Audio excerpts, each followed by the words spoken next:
ઓમ શાંતિ। આજની જે આપણી આધ્યાત્મિક વાર્તા છે એ છે એક શેઠ અને ગરીબ ભિખારીની। બહુ સુંદર વાર્તા છે, સાંભળીને આનંદ આવશે આપને। કે એક નગરની અંદર એક શેઠ રહેતા હતા। રોજ સવાર પડે એટલે દુકાન ખોલે અને દુકાન ખોલતી વેળાએ ભગવાનને યાદ કરે, દીવાબત્તી કરે અને પછી દુકાનનું કાર્ય આગળ વધારે। અને એ શેઠ અંદરથી એવું સમજતા હતા કે ભગવાનને યાદ કરીને કોઈ બી કાર્ય કરીએ તો હંમેશા અંદર સફળતા વધારે મળે। અને એમની ભાવના પ્રમાણે એ જ્યારે ભગવાનને યાદ કરી અને દુકાન ખોલતા હતા તો એમને સારો ધંધોય ચાલતો હતો। એટલે અંદર ભાવના બેઠી ગઈ હતી કે ઘરેથી ભગવાનને યાદ કરીને દુકાને જવાનું, ભગવાનને યાદ કરીને દુકાન ખોલવાની, ખોલ્યા પછી ભગવાનની દીવાબત્તી કરીને ભગવાનને યાદ કરી અને પછી કાર્ય આગળ વધારવાનું। આ એમનો રોજનો ક્રમ હતો। હવે રોજના ક્રમ પ્રમાણે શેઠ ભગવાનને યાદ કરી અને ગાદી ઉપર બેઠા। એટલી વારમાં એક ભિખારી આવ્યો, આઈને કે છે, શેઠજી થોડું કઈ 2-5 રૂપિયા આપો, ભગવાન તમારું સારું કરશે। હવે હજુ સુધી કોઈ ગરાગ આવ્યો નતો, પહેલો વહેલો આ ભિખારી જ આવ્યો તો સવાર સવારમાં અને શેઠને પ્યારથી કહેતો હતો કે શેઠજી ભગવાનની દયાથી તમે સુખી છો તો 2-5 રૂપિયા આપો, ભગવાન સારું કરશે તમારું એમ। એટલે શેઠે કીધું કે તું આખો દિવસ આવી રીતે ભીખ માગે છે? તો કે છે, હા શેઠજી, કોઈ વાર અલગ અલગ દુકાને જવું, કોઈ વાર અલગ અલગ ઘરે જવું અને આવી રીતે કોઈ 5 રૂપિયા આપે, કોઈ 10 રૂપિયા આપે, એમાં મારું ગુજરાન ચાલે। તો કે આખા દિવસના તું કેટલા પૈસા ભેગા કરે છે ભીખ માગીને? તો કે છે કે શેઠજી આખા દિવસના કોઈ વાર 200 રૂપિયા મળે, કોઈ વાર 100 રૂપિયા મળે, કોઈ વાર 150 રૂપિયા મળે, કારણ કે આ તો કઈ પગાર થોડો હે તો ફિક્સ હોય। જેવું વ્યક્તિ દાન કરે એ પ્રમાણે મને મળે। કોઈ વાર 100 રૂપિયા મળે ને કોઈ વાર 200 મળે, કોઈ વાર 250 મળે તો કોઈ વાર 50 મળે। શેઠ કે છે, દેખ તારે હવે અલગ અલગ દુકાને કે અલગ અલગ ઘરે ભીખ માંગવા જવાની જરૂર નથી। તારે રોજ સવારમાં ઉઠી તારું જે કઈ ઘરનું કાર્ય હોય એ પતાઈ અને 9 વાગ્યા સુધીમાં તારે મારી દુકાન પર આવી જવાનું। મારી દુકાન પર તને અહીંયા એક ખુરશી આપવામાં આવશે, ત્યાં બેઠા બેઠા શાંતિથી તારે ભગવાનનું નામ લેવાનું। પછી બપોરે 1 વાગે એટલે તારે તારા ઘરે વહી જવાનું। શાંતિથી સાંજે 3:30 આવવાનું તો સાંજના 6:30 સુધી રહેવાનું। કાંઈ તારે કરવાની જરૂર નથી, બસ બેઠા બેઠા તારે ભગવાનની માળા કરવાની અને ભગવાનનું નામ લેવાનું। તને હું રોજના 300 રૂપિયા આપીશ। પેલા ભિખારીએ વિચાર્યું કે આખો દિવસ ભીખ માંગુ તોય 300 રૂપિયા નહીં મળતા, ચાલી ચાલીને પગના ચપ્પલે ઘસાઈ જાય છે અને અહીંયા તો શેઠ શાંતિથી બેઠા બેઠા માળા કરવાના 300 રૂપિયા આપે છે, તો સારું જ કહેવાય। એ કે છે, હા હા શેઠજી, ક્યારથી મારે આવવાનું? શેઠ કે છે, કાલથી।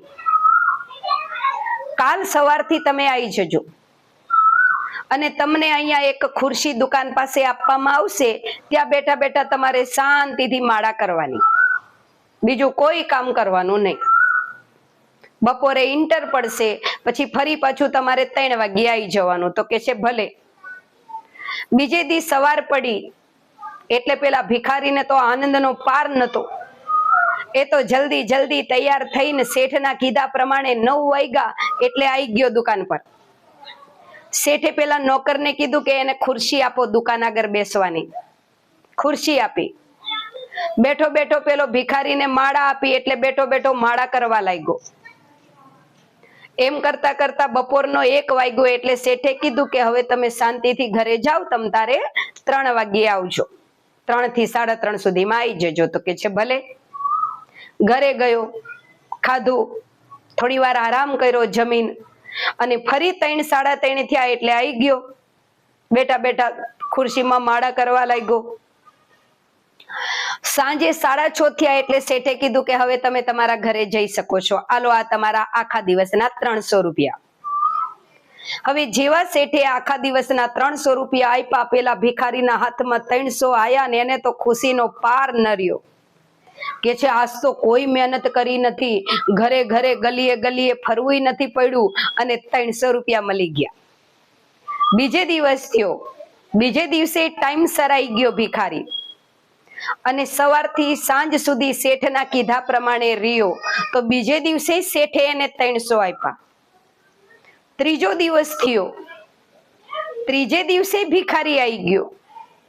ત્રીજા દિવસે આખો દિવસ એને માળા કરી ભગવાનની અને સાંજ પડી એટલે શેઠે 300 રૂપિયા આપ્યા એટલે વયો ગયો. હવે શેઠ એવું સમજતા હતા કે જ્યાં ભગવાનનું નામ લેવાય, જ્યાં ભગવાનની માળા થાય ત્યાં લક્ષ્મી સામેથી આવે. કારણ કે જ્યાં નારાયણ ત્યાં લક્ષ્મી, જ્યાં રામ ત્યાં સીતા, જ્યાં શિવજી ત્યાં પાર્વતીજી. એટલે શેઠને એવું થયું કે મારા દુકાન આગળ બેઠો બેઠો ભગવાનનું નામ લે ને એટલે લક્ષ્મી સામેથી દોડતી દોડતી આવે. એટલે શેઠ એને ભગવાનનું નામ લેવડાવતા હતા. આવી રીતે ચોથો દિવસ થયો.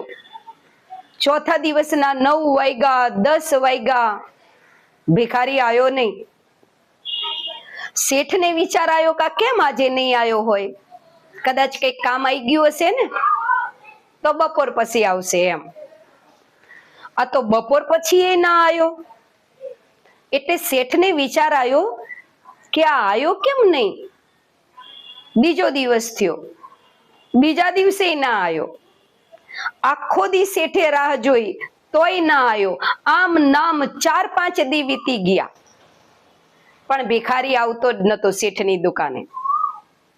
તો શેઠને એવું થયું કે કદાચ એને પૈસા ઓછા પડ્યા હશે, કેમ નહીં આવતો હોય. મળે રૂબરૂ તો વાત કરું તો મને ખબર પડે કે એને શું તકલીફ છે એટલે નથી આવતો. આ તો ઇમનામ વગર કીધે બંધ થઈ ગયો તો કેવી રીતે ખબર પડે કે શું તકલીફ છે એવું. હવે આ વાતને 1 અઠવાડિયું વીતી ગયું. શેઠ એક દિવસ બારગામ જતા હતા. બારગામ જતા હતા, ડ્રાઈવર ગાડી ચલાવતો તો શેઠ ગાડીમાં પાછળ બેઠા હતા. ફાટક આવ્યું એટલે ટ્રેન પસાર થતી હતી એટલે ફાટક બંધ હતું અને શેઠ બેઠેલા ગાડીમાં, ગાડી બંધ હતી, ડ્રાઈવર ગાડીમાં જ બેઠો હતો અને અચાનક એક ભિખારી ગાડીના કાચને ખખડાવા લાગ્યો.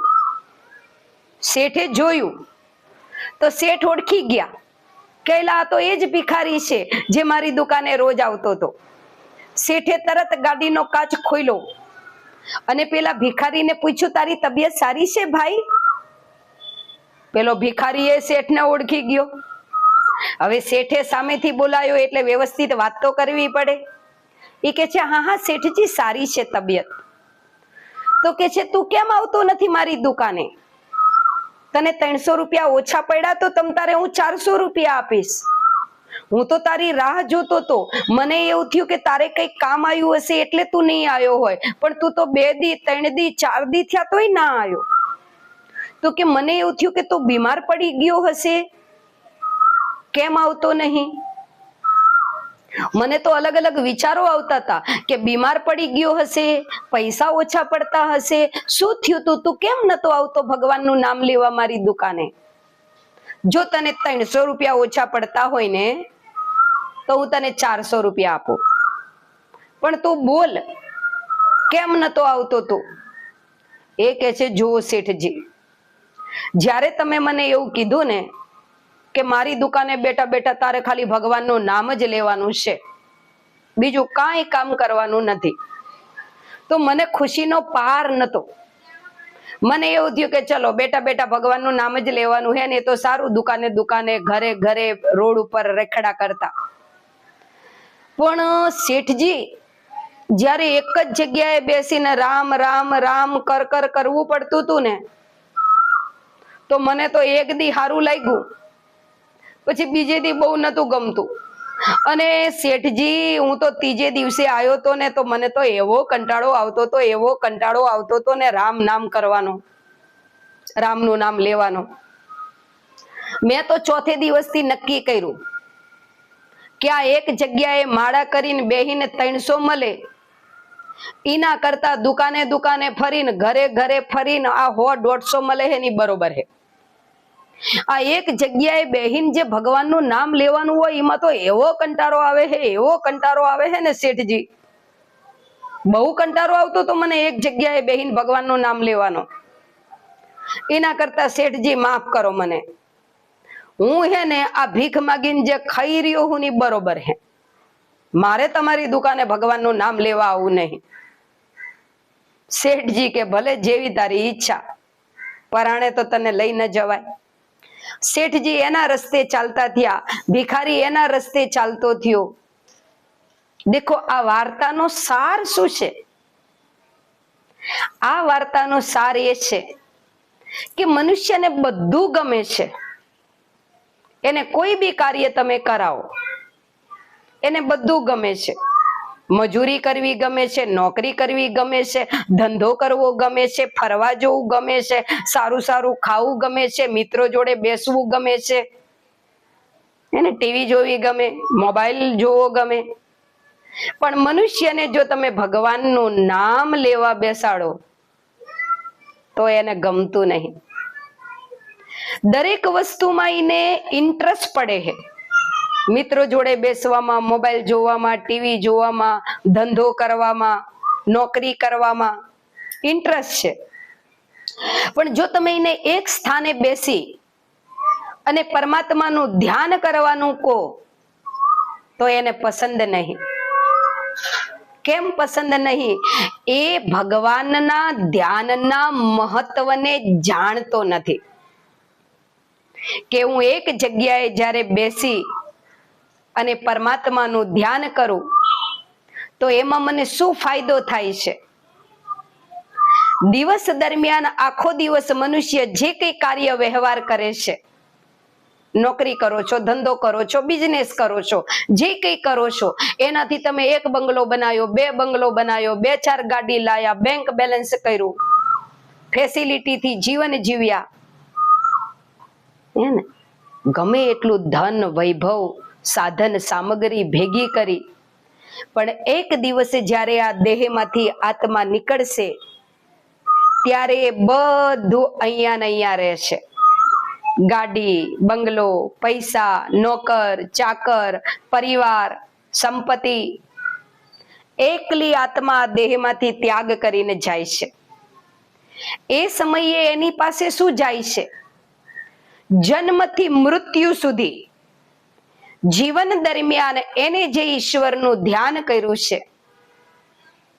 એ એની સાથે જાય છે, બીજું કશું સાથે આવતું નથી.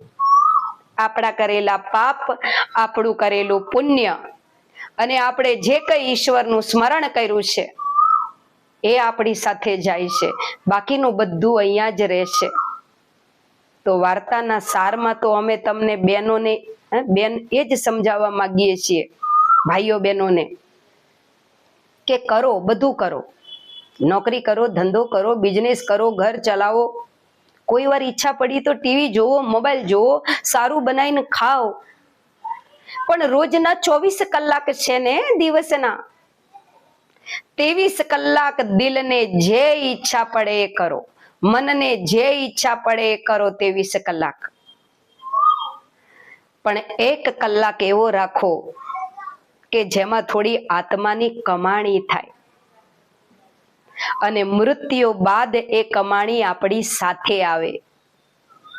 એવી 1 કલાક નહીં તો અડધી કલાક પણ નીકાળો. અડધી કલાક પણ કંઈક સારું સાંભળો, મન બુદ્ધિને એકાગ્ર કરીને તમને જે ગમે છે એ ભગવાનને યાદ કરો. પરમાત્મા આખો અલગ છે. આપણે જાણીએ છીએ કે સ્વયંભૂ શિવ આપણો પિતા છે, પણ તમને રામ માટે પ્યાર છે તો રામને યાદ કરો. તમને શિવ માટે પ્યાર છે તો શિવને યાદ કરો. તમને ઘનશ્યામ માટે પ્યાર છે તો ઘનશ્યામજીને યાદ કરો. કૃષ્ણ માટે પ્યાર છે તો એને યાદ કરો. પણ 24 કલાકમાંથી 1 કલાક, અડધી કલાક ભગવાન માટે નીકાળો. થોડો સમય અઘરું લાગશે. જો રાજયોગ છે ને, એ રાજયોગની અંદર શું હોય? દેહની અંદર પોતાને એક જ્યોતિ સ્વરૂપ આત્મા મહેસૂસ કરવાની છે. મારો દેહ અલગ છે, હું આત્મા અલગ છું. હું આત્મા દેહને ચલાવવા વાળી એક ચૈતન્ય શક્તિ છું. અને આત્મા સમજી અને મન બુદ્ધિ પરમાત્મામાં સ્થિર કરવાનું છે. થોડું અઘરું લાગશે, પણ ધીરે ધીરે પ્રેક્ટિસ થઈ જશે. પરમાત્માના પ્યારનો અનુભવ કરશો. એવી રીતે વધારે ધ્યાન કરવાની ઈચ્છા થશે અને આ મૃત્યુ બાદ આપણી સાથે આવશે. બાકી આ જે કંઈ બતાય એ કશું આપણી સાથે આવતું નથી. તો બસ વાર્તાના સાર સ્વરૂપે અમારી એવી ભાવના છે કે તમે દરેક ભાઈ બહેનો થોડો સમય કાઢી અને ભગવાનને યાદ કરો. ઓમ શાંતિ.